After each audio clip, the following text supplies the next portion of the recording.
special authority, by virtue of which they are obeyed simply because they command, end quote. That's the authority of ethics, which Ladd interprets in terms of priority and legitimacy. The basic idea in Ladd is that the ethical has some kind of trumping priority. Ethical considerations take priority over other kinds of reasons for action. The ethical also has a legitimacy, which makes it equally binding on different people.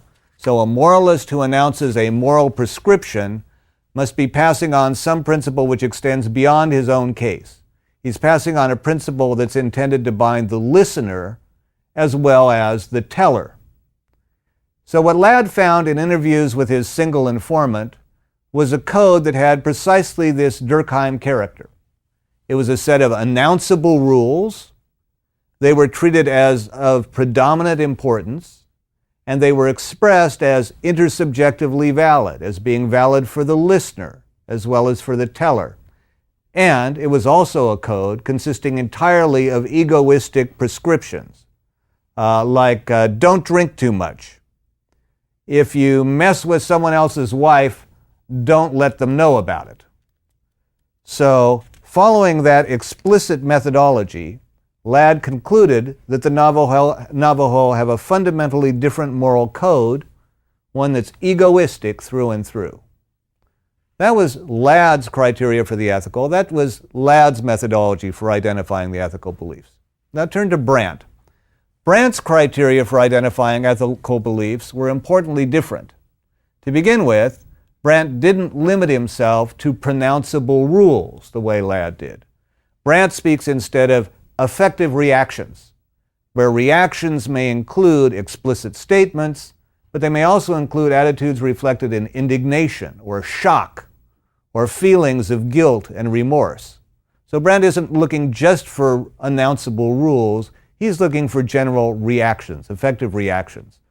Brandt is as marvelously explicit about his criteria as Ladd is, and he goes on to specify a definition for ethical reactions. In order to qualify as ethical, a reaction must first of all be to something that's seen as voluntary. It must be about, quote, a voluntary act or a motive or a trait of personality supposed to be at least partly under the voluntary control of the person who is judged about, the person judged about. In order to qualify as ethical, a reaction must also be disinterested. Something doesn't count as ethical, quote, unless it's disinterested, in the sense of not being causally dependent on any of the individual's personal desires or attachments for particular persons. So Ladd follows Durkheim in looking for intersubjectively valid, pronounceable moral principles. Brandt looks for disinterested reactions, reactions regarding voluntary actions and motives and traits of character that are applied consistently regardless of the particular person at issue.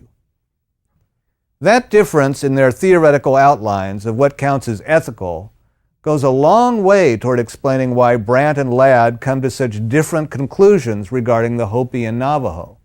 The two peoples at issue are indeed very different, but the categories for which Brandt and Ladd were explicitly looking, those were very different as well. Perhaps if you took Ladd's criteria and applied them to Brandt's Hopi, perhaps that would have made them look more egoistic. And perhaps Brandt's criteria applied to Ladd's Navajo would have filtered out egoistic beliefs because they didn't qualify as disinterested, and thus would have resulted in a portrayal in which Navajo ethics appears significantly less egoistic. I've followed this example in some detail because it points out the subtle difficulties in attempting to establish the truth regarding even descriptive relativism. The simple question of whether there are fundamental ethical differences between cultures raises questions not only about other cultures, but about our own categories. What counts as fundamental? What kind of belief counts as ethical? Perhaps the best candidate for a culture which seems to hold a set of beliefs radically different from our own is the Eek, described in Colin Turnbull's book, The Mountain People. Turnbull is a British anthropologist. He's known for a book about the Congo pygmies, whom he clearly loves. The book's called The Forest People, as well as for a book about the Eek, whom he tries desperately and unsuccessfully not to despise. Turnbull didn't go looking for the Eek. He went looking for the Tuso, a group of African hunters and gatherers who were nomadic across an area of Uganda, Kenya, and the Sudan. But as a result of political forces on all sides, the Tuso had been forced into the mountains, and they had been forced into subsistence agriculture. And there they had reconstituted themselves as the Eek.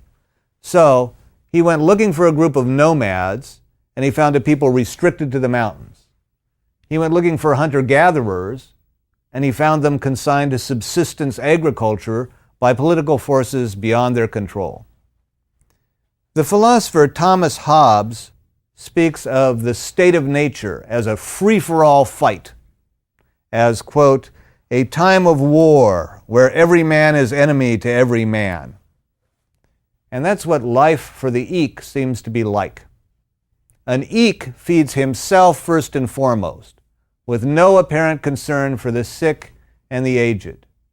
The Eek regard the unfortunate people among them as a joke. They abandon their children as a nuisance, and they laugh and snatch food from their aged parents as they try to eat. Messengers sent to get government food for the village stuff themselves with as much as they can on the way back, and they arrive in the village only to vomit it before the others. Love and concern and compassion and self-sacrifice seem simply to have vanished from the cultural life of the Eek. The Eek are perhaps the best candidate for a people with an entirely different set of fundamental values from our own. But even here, there are some open conceptual questions. At one point, Turnbull gives the following outline of the Eek terms, the terms in the Eek language, meringue and merengic. So here's a quote from Turnbull. In this curious society, which seems to have bypassed Karl Marx and economics, there is one common value apart from language to which all Eek hold tenaciously. It is nagag, food. This is not a cynical quip. There's no room for cynicism with the Eek. It is clearly stated by the Eek themselves in their daily conversation, in their rationale for action and thought. It's the one standard by which they measure right and wrong, goodness and badness. The very word for good, meringue, is defined in terms of food. Goodness, merengic, is defined simply as food. Or if you press, this will be clarified as the possession of food, and still further clarified as individual possession of food. Then if you try the word as an adjective and attempt to discover what their concept is of a good man, iak anamarang, hoping that the answer will be that a good man is a man who helps to fill your own stomach, you get the truly Eekian answer. A good man is one who has a full stomach. There is goodness in being, but none in doing, at least not in doing for others, end quote. Now that portrayal does indeed make it appear that the Eek have a twisted and viciously egoistic ethical code, clearly expressed in the deepest fundamentals of their ethical language. But as the philosopher W.V.O. Quine has emphasized, translational hypotheses are always underdetermined by anthropological data. In other words, it's always possible to offer very different translations for the same foreign term. Crucial to the portrayal of the Eek as having a twisted egoistic ethics is Turnbull's linguistic translation of the term meringue as good. And perhaps that's simply a mistake. Perhaps it's a mistake to translate meringue as good and merengic as goodness. It's the translation of these as good that makes it appear that the Eek have a distortedly selfish ethical code. But perhaps these shouldn't be translated as ethical terms at all.